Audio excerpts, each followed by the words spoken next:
الحمد لله رب العالمين. الحمد لله رب العالمين. الحمد لله رب العالمين. kuyoyettu baɗanowo ɗum baɗanteɗo o woni maccuɗo o baɗowo o woni allah tabaraka wa taala.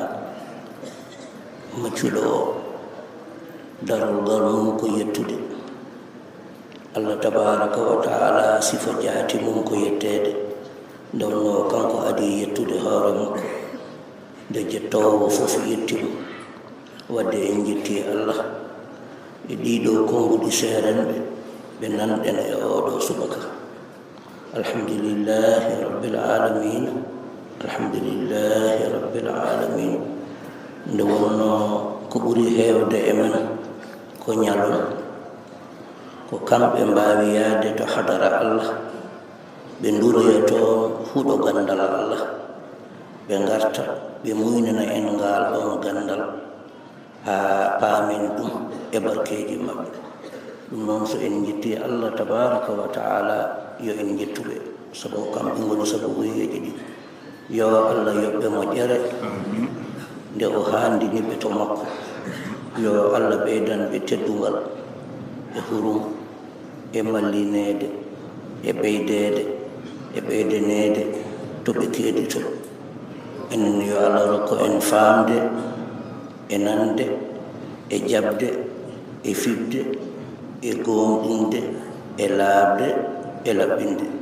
allahumma salli ala sayyidina muhammadin wa sallim.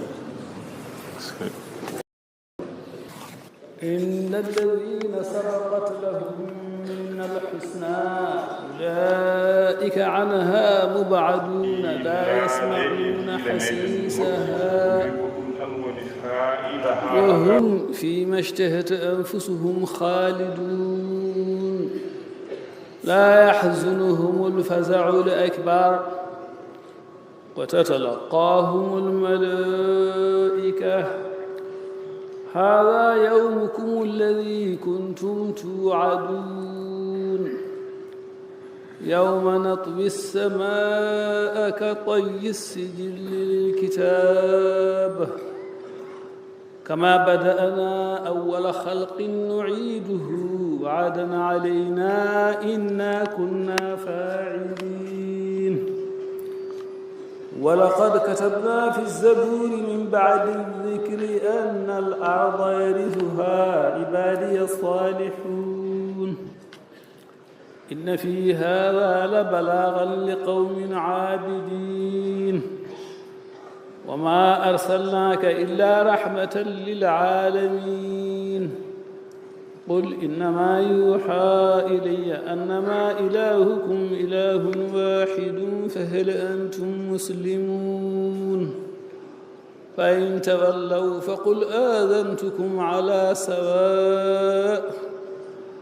وإن أدري أقريب أم بعيد ما توعدون. إنه يعلم الجهر من القول ويعلم ما تكتمون. وإن أدري لعله فتنة لكم ومتاع إلى حين.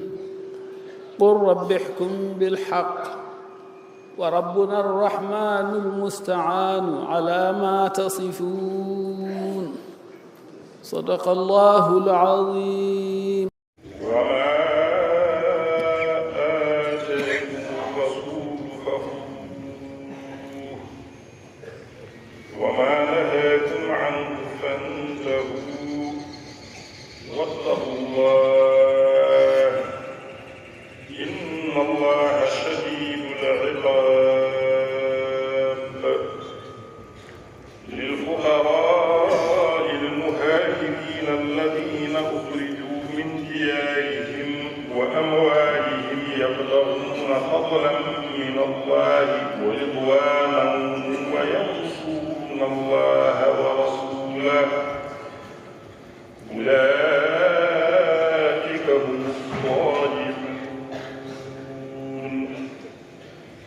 والذين تبوأوا الدار والإيمان من قبل ربهم يحبون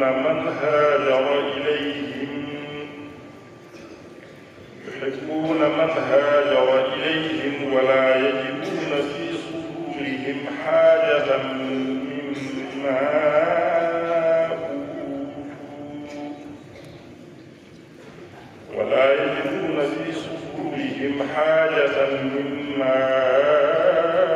أوتوا ويؤثرون على أنفسهم ولو كان بهم خصاصة ومن يوق شح نفسه فأولئك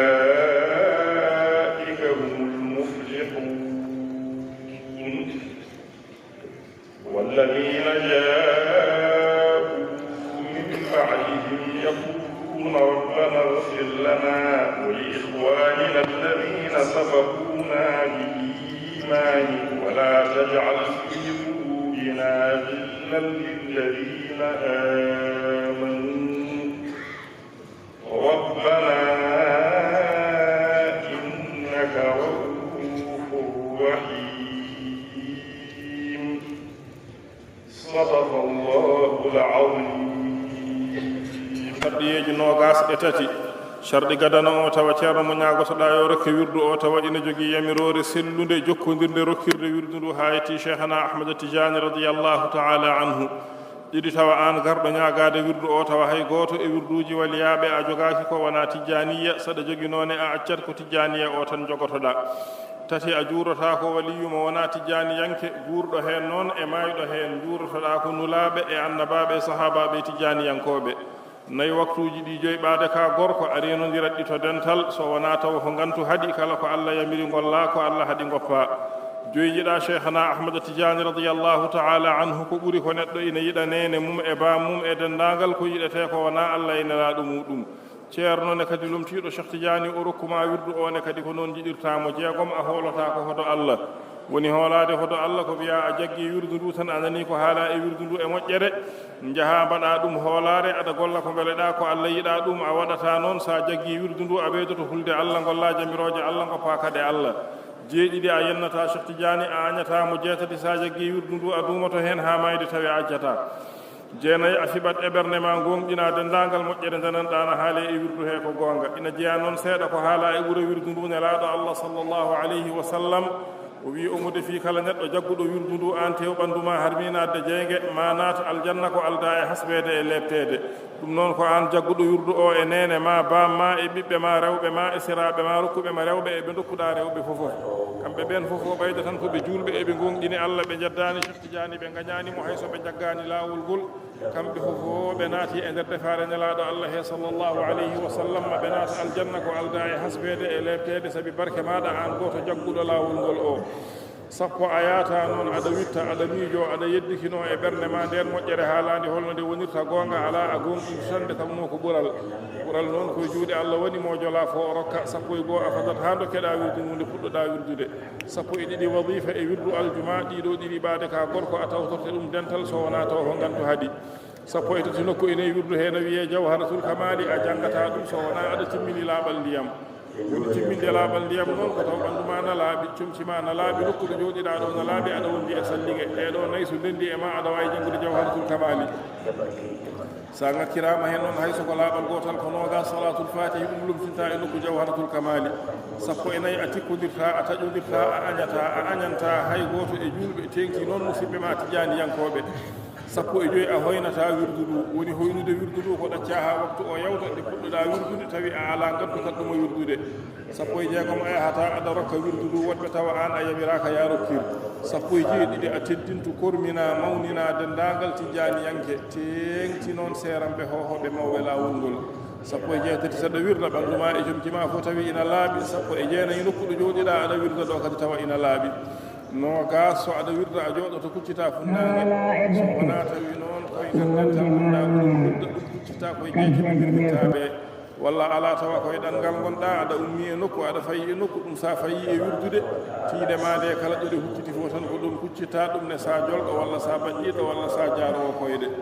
nogas e goo so aɗa wirda a deƴƴat ndeeƴa tuggude nde puɗɗiɗa wirdude hande jofnuɗa hay goto a haaldata so tawi ne won garɗo yiiɗi haaldude ma ne a jabotako so wona tawi noon yiiɗi haaldude ma ko nene ma walla bamma walla ceerno ma dokku ɗuma wirdu o ɓe tato kala e maɓɓe joguiɗo e ma haaju e nder ko birdata ko ne yiiɗi haaldude ma aɗa wawi nangude yaɓere ɓe jarata ɗo keɗoɗamo omo haala aɗa jaabomo ha sogay miijo ka ɗum hay hunde bonnata e wirdu he so tawine kadi ko debbo wirdanno joom galle makko ina watta e tato haalaɓe ɗo ɓe ɓe gona nayo nogas e ɗiɗi so aɗa wirda ɗo jooɗiɗa ɗo a tawna ɗo yeesoma ɗo mbadi cheikhana ahmad tidiane radiallahu taala anhu fiɓa to ɓernde ma wonde aɗa jooɗi yeeso makko aɗa ɓeyditoromo hakkude ma e allah aɗa barkinoromo aɗa sembinoromo aɗa jokkoromo ko ɓuri timmude noon e ɓamtade e towde e mawnude e nafde ko tawnude baadi nelaɗo allah sallllahu alayhi wa sallama nogas e tati karfeje wirduɗe janggataɗe sa almuɗo jannguɗo aɗa andi ko karfeje ɗe pirata saɗa wirda a janggat karfeje ɗe taw ɓernde ma nde na tawnitiro karfeje ɗe